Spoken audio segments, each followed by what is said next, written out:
کون سی ایسی اسٹیٹمنٹ تھی جس کے فوراً بعد آپ کو ایک دم نیگیٹو ریویوز آنا شروع ہو گئے؟ ریویوز پہلی فارم ہوتی ہے نا آپ کو کرٹیسزم کی. ایسا نہیں ہے, یہ تو آف اینڈ آن دیکھیں جب آپ لائم لائٹ میں ہوتے ہیں یہ اللہ کی بڑی مہربانی ہوتی ہے کہ آپ جو بھی بات کہیں وہ ڈسکس ہو اس ملک کے اندر. یہ بھی ظاہر ہے ایسا ہر ایک کو یہ نصیب نہیں ہے, لیکن یہ بہت بار ہوتا ہے. یہ جب میں پاکستان پیپلز پارٹی سے متعلق کبھی کوئی بات کرتا تھا, ہم نے ایک اسٹنگ آپریشن کیا سندھ اسمبلی والے معاملے میں, اس میں انہوں نے ہمارے اگینسٹ ٹرینڈ بنائے, پوری پیپلز پارٹی نے میرے اگینسٹ ٹویٹس کی, وہ وقت بھی میں نے دیکھا.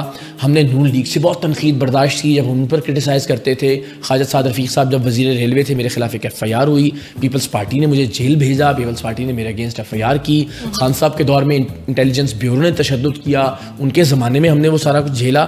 اگین پی ٹی آئی نے بہت بار میرے خلاف ٹرینڈس چلائے, اس سے پہلے بھی بہت مرتبہ. میں نے ایک صرف پاکستان کی کھٹارا بس اور دلی کی میٹرو ٹرین کا موازنہ کیا تھا, اور اس پہ اس وقت چونکہ پی ٹی آئی حکومت میں تھی تو انہوں نے کیا بیشنگ کی تھی میری. تو یہ وقت کے ساتھ ساتھ تنقید برداشت کرنا یہ سیکھ لیا میں نے. شروع میں ذرا مشکل لگتی تھی آپ کو کہ یار چونکہ آپ سمجھتے ہیں کہ یار صرف تعریف ہی ہونی چاہیے, تنقید نہیں ہونی چاہیے.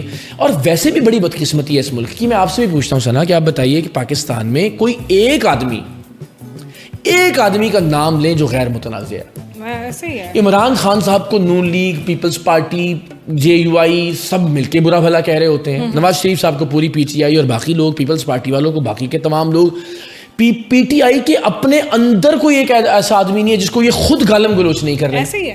وہ خولا چودھری شاید وہ گرفتار ہوئی, ان کو ٹاؤٹ کہہ رہے ہیں. میاں علی اشفاق جنہوں نے ان کے ہزاروں لوگوں کی ایف آئی آر ختم کروائی اور مقدمات میں ریلیف دلوایا, ان کو کل سے ٹاؤٹ کہہ رہے ہیں. علیمہ خان عمران خان کی بہن کو سٹنگ چیف منسٹر کہتا ہے ملٹری انٹیلیجنس کی ٹاؤٹ ہیں, یہ ایم آئی کی ٹاؤٹ ہیں.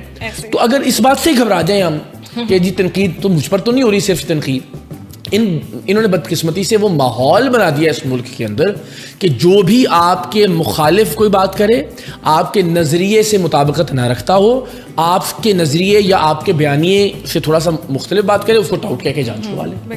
نہ آرگومنٹ, نہ کوئی دلیل, نہ کوئی بات, نہ کوئی منطق. جو بھی آپ کی رائے کے خلاف کوئی بات کر رہا ہے وہ ٹاؤٹ ہے. اور اسی لیے ان کی اپنی پارٹی میں کون ٹاؤٹ نہیں ہے, مجھے ایک آدمی کا نام بتائیے جسے یہ ٹاؤٹ نہیں کہتے. وہ صحافی جنہوں نے ساری زندگی عمران خان کے قصیدے پڑھے, ان کو بھی یہ پارٹی ٹاؤٹ کہہ رہی ہے کہ ملک سے باہر کیسے گئے, کون لے کے گیا, کس نے پلانٹ کیا ہے. وہ ان کی اپنی پارٹی کے لوگ جو ملک کے باہر اور اس وقت ملک کے اندر ہیں وہ بھی ان کے نزدیک سارے ٹاؤٹ ہیں. وہ بیچاری خواتین جو گرفتاریاں جن کی ہو رہی ہیں, جو اریسٹ ہوئیں, ان کے اپنے اندر سنم جاوید صاحبہ سے متعلق سارے یہ کہتے رہے, فلک جاوید سے متعلق یہ کہتے رہے, طیبہ راجہ کے بارے میں یہ کہتے رہے. تو یہ وہ گند اور غلاظت کا ڈھیر بدقسمتی سے بن گیا ہے کہ جس سے کوئی بھی محفوظ نہیں ہے. اب ان کے خوف سے اگر کوئی سچ بات یا حق بات کہنے یا جس بات کو وہ ٹھیک سمجھتا ہے وہ کہنے سے باز رہے گا, تو میں سمجھتا ہوں بہت ہی بزدلی, بہت ہی نالائقی کی بات ہے. اچھا, کیسے سروائیو کریں گے آپ یہاں پر جہاں پر آپ کو پتہ ہے کہ یہاں گالم گلوچ کا بھی کلچر ہے, آپ کے اوپر ٹھپا بھی 1 منٹ سے پہلے لگ جائے گا کسی بھی اسٹاف کس پر نہیں ہے, نہیں ہے. تو مگر دیکھیں نا, مینٹلی آپ پریپیئر ہیں ان سب چیزوں کے. انفیکٹ ہو رہا ہے, یہ کوئی نئی بات نہیں ہے, یہ آپ کے ساتھ ہو رہا ہے. جی یہ میں سمجھتا ہوں میرے لیے سب سے بڑی جو مثال ہے نا کہ کسی بھی طرح کی بد زبانی, گالم گلوچ, الزام تراشی, میں ہمیشہ یہ سوچتا ہوں کہ یار آج میں تاریخ میں کون سی وہ شخصیات ہیں جن کا نام عزت اور احترام سے لیتا ہوں. جتنی شخصیات کا اس وقت لوگ بھی دیکھ رہے ہوں کہ جن کو بھی آپ آج عزت سے, احترام سے, محبت سے یاد کرتے ہیں, ان کی زندگی اٹھا کے دیکھ لیجیے. کوئی ایک شخصیت آپ کو نہیں ملے گی کہ جس نے اپنی زندگی میں یہ سب برداشت نہ کیا ہو, چاہے وہ مذہبی شخصیات ہیں چاہے وہ غیر مذہبی شخصیات ہیں. سقراط کی مثال لے لیجیے, ہم جن کے جوتوں کی پیروں کی خاک کے برابر نہیں, آقا نامدار صلی اللہ علیہ وسلم, ظاہر ان کی تو سنت ہے کہ جب انہوں نے ایک پیغام پہنچایا اور اس میں ہم نے پھر دیکھا کہ کس طرح سے لوگوں نے, وہ رکے تو نہیں. تو یہ سنت ہے کہ ہمیں بھی جو بات ہم ٹھیک سمجھتے ہیں وہ کہنے سے رکنا نہیں ہے اس بنیاد پر کہ لوگ کیا کہیں گے.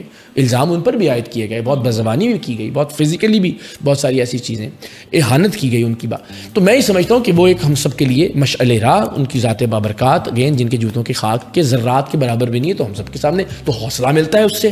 دوسری بات دنیاوی مثالیں بھی لے لیجیے, تو اگین سقراط جس کو آج ہم یاد کرتے ہیں, جسے زہر کا پیالہ, ایتھنز میں اس کے اپنے چند شاگردوں اور دوستوں کے علاوہ پورے کا پورا شہر اس کے خلاف تھا. 500 لوگوں کو, 500 شہریوں کو عدالت بنایا گیا کہ آپ فیصلہ کریں. ان 500 شہریوں نے سزائے موت سنائی اس کو کہ یا چھوڑ کر جائے یا زہر کا پیالہ پیے.